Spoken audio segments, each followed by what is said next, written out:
138 बिहार विधानसभा विभूतिपुर विधानसभा जो मार्क्सवादी का गढ़ था और उस गढ़ के छेदन में यहाँ से जनता दल यूनाइटेड के प्रत्याशी के तौर पे राम बालक सिंह चुनाव जीते। 10 साल उनके साथ भी जनता का आशीर्वाद प्राप्त था और इस बार फिजा और माहौल काफ़ी बदला सा है। 138 विभूतिपुर विधानसभा में अनामिका देवी हैं जो जन स्वराज की वर्कर हैं और कुछ अलग करने की कोशिश ये भी करती हैं और अलग करने की कोशिश इनकी पार्टी भी करती हैं। इन्होंने अपना स्लोगन भी दिया है, बिहार का विकास जन स्वराज के साथ और विभूतिपुर का विकास डॉक्टर अनामिका देवी के साथ। ये इनका खुद का स्लोगन है। और ख़ास करके जो पीके हैं प्रशांत किशोर पांडे नाम उन्होंने हटा दिया है, तो प्रशांत किशोर पांडे हमेशा मंच से बोलते हैं, जी हाँ मैं ही प्रशांत किशोर हूँ, मैं आपकी व्यवस्था बदलने आया हूँ, रोजगार पलायन शिक्षा की बात करने आया हूँ। आपका बेटा शिक्षित बनेगा तो कैसा बनेगा, इसलिए आपको अच्छे जनप्रतिनिधि को चुनना है, समझना है, विधानसभा में भेजना है। और इन्हीं सब मुद्दों के साथ अनामिका जी मेरे साथ जुड़ी हैं। सीधा सवाल सीधा जवाब, जलेबी की तरह ना मैं पूछूंगा ना आपको बताना है।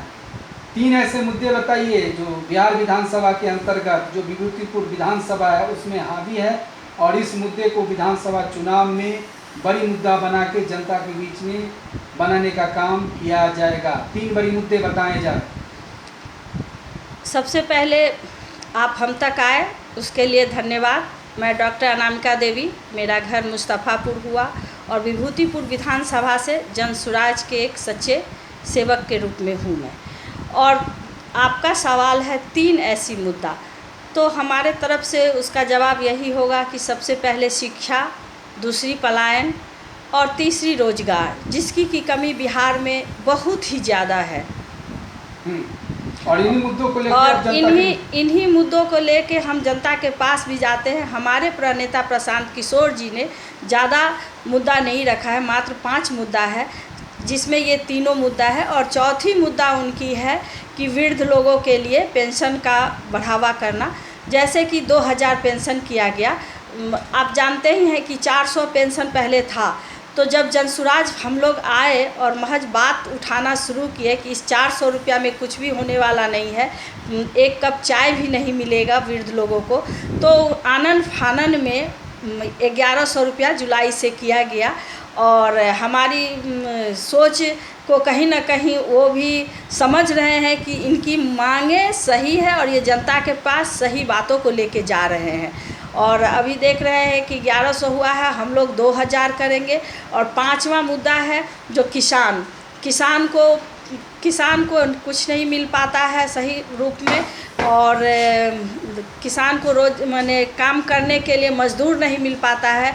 अच्छे बड़े किसान हैं और मज़दूरों को काम नहीं मिल पाता है। इसलिए 5वां इनका बहुत ही अच्छा है कि जो भी हमारे क्षेत्र के हो या पूरे बिहार के मज़दूर जो बाहर जाते हैं, आखिर बाहर क्यों जाते हैं, काम के लिए, और उनको यहीं उनको रोज़गार मिलेगा, यहीं अगर रहेंगे वो तो उनको काम मिलेगा और किसान को श्रमिक मिल जाएगा। तो इस तरह एक पंथ दुई काज होगा और ये बहुत ही अच्छा उनका प्रयास है। 5 मुद्दा प्योर फिल्टर्ड जन स्वराजी, उनको अगर मेहनतनामा के तौर पे बिहार विधानसभा में सिंबल नहीं दिया गया विभिन्न विधानसभाओं से, तो ये ईगो और प्रेस्टीज वाली बात हो जाएगी, क्योंकि आप में फिर दूसरे में फ़र्क क्या रहेगा।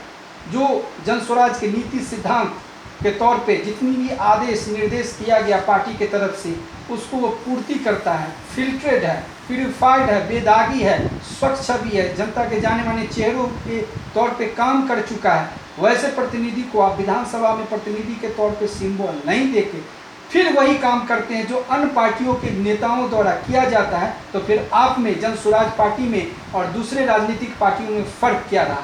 यह सवाल बहुत ही महत्वपूर्ण है, क्योंकि प्राय हर जगह से हमें भी ये जानकारी मिलती आ रही है कि अब यहाँ अतिक्रमण जैसी बातें आ रही हैं। मेहनत कोई करे और उसका फल कोई और लेना चाहे तो ये बर्दाश्त के लायक नहीं होगा। अनामिका जी, इस सवाल को आप कितना सीरियस मानती हैं? आपकी सवाल तो बहुत ही अच्छी सवाल है। जैसा कि जन स्वराज पार्टी के प्रणेता लेके आए हैं कि मैं जात और पात पे नहीं जाऊंगा, एक अच्छे व्यक्ति को लड़ाऊंगा जिसका व्यक्तित्व अच्छा होगा, जो चरित्रवान होगा, और मुझे उसके पास पैसा हो या न हो, वो काबिल है तो उसको पैसा का चिंता नहीं करना है, मैं चुनाव लड़ाऊंगा।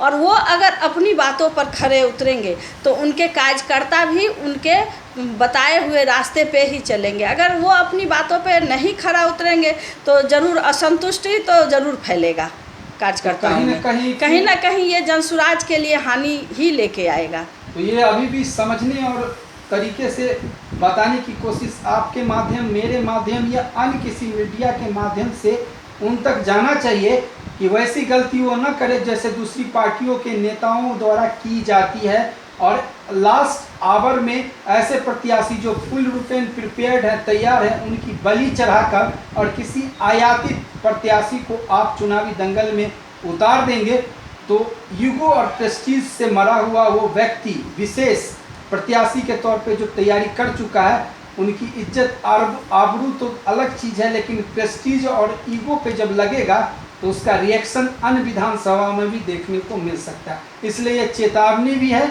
और मुस्कुराता हुआ एक संदेश भी है। जरूर। क्या कहना चाहेंगे आप? जरूर, ये मुस्कुराता हुआ संदेश दीजिए। जरूर, ये अपने तो पीके को दीजिए। हाँ, ये मेरे तो प्लेटफॉर्म से दीजिए। हाँ, ये बात है कि अगर हम सच्चे दिल से कर रहे हैं और काम कर रहे हैं, माने अपने जैसे उनका है कि हमको बिहार को नंबर 1 बनाना है, उसी तरह उसी उनके सोच से कहीं ना कहीं हम प्रभावित हो के जनसुराज में आए हैं।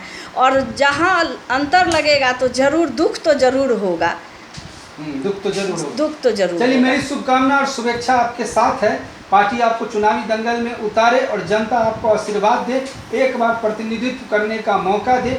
समस्याएं रूरल डेवलपमेंट के अलावा एक्स्ट्रा ऑर्डिनरी व्यू और विजन, जो प्रशांत किशोर का व्यू और विजन है, स्पष्ट है, उस विजन पे आप काम करेंगी और इस विभूतिपुर को समांगीन और स्वस्थ विभूतिपुर बनाने में आपकी बहुत बड़ी भूमिका होगी। आपने समय दिया, बहुत बहुत धन्यवाद। जी धन्यवाद। कहीं ना कहीं उनकी सोच भी हमारी ही सोच से मिलते आई है, तभी मैं प्रभावित होकर जनसुराज में जुड़ी हूँ। क्योंकि हम लोगों की भी इच्छा रहती है, हम लोग शिक्षा जगत से ही जुड़े हुए हैं, हमारे परिवार में केवल शिक्षा है और कुछ भी नहीं।